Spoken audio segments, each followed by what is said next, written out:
And now, your Storm Shield forecast with NBC26 Chief Meteorologist Cameron Moreland.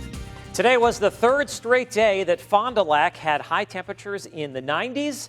Days number 4 and 5 are headed our way, and they're going to be even hotter than what we've seen already. Take a look at your 7-day temperature trend. Tomorrow, mainly in the lower 90s and then mid to upper 90s on Friday before cooler weather returns for the weekend and early next week. And speaking of cooler weather, temperatures really aren't that bad right now across most of northeast Wisconsin with mid to upper 70s just about everywhere.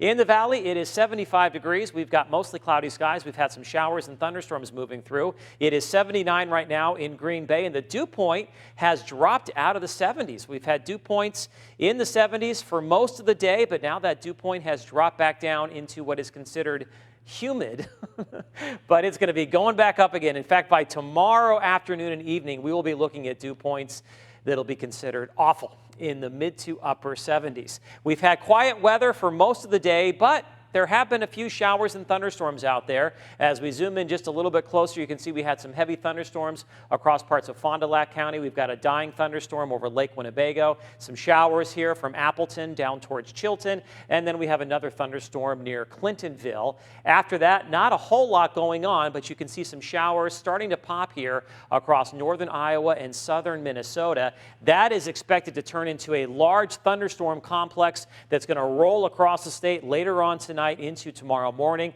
With that thunderstorm complex, we have a marginal threat and a slight threat for severe weather across the viewing area. You can see here on high-res future radar, late tonight into tomorrow morning, we'll be watching this thunderstorm complex move across the state. It'll have the potential to produce some strong winds, hail, deadly lightning, but I'm thinking right now the main threat would be torrential downpours as it makes its way across the Badger State. It's developing along a frontal boundary. We had a cold front move south yesterday. Now it's slowly returning to the north as a warm front. South of that front today, you can see the heat wave building, 101 in Goodland, 95 in Kansas City, 95 in St. Louis. That heat is going to be moving north. We have heat warnings and heat advisories across a large part of the country, including the southern part of the NBC26 viewing area for tomorrow and Friday. Highs tomorrow getting up into the lower 90s, but with temperatures in the lower 90s and dew points in the mid to upper 70s, it's going to feel like 100 to 110 degrees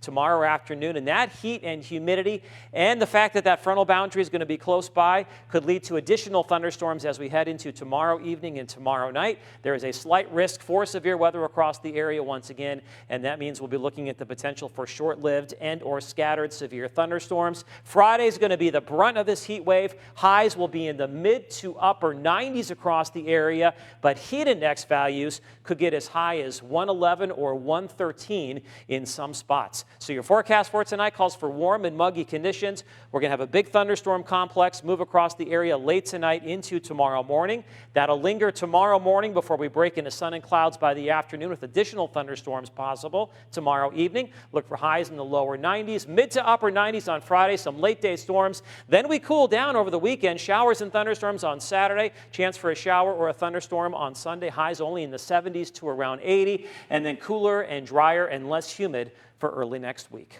It's the opposite of the polar vortex. We're just in the complete opposite end of it. Yeah, I'll have a graphic on Friday showing the extremes of, the wind chills we had over the winter and the heat index values we're going to see on Friday afternoon. It's going to be pretty crazy to look at that graphic. The yin and the yang of our weather this year. That's right. All right, thank you, Cameron. Yeah.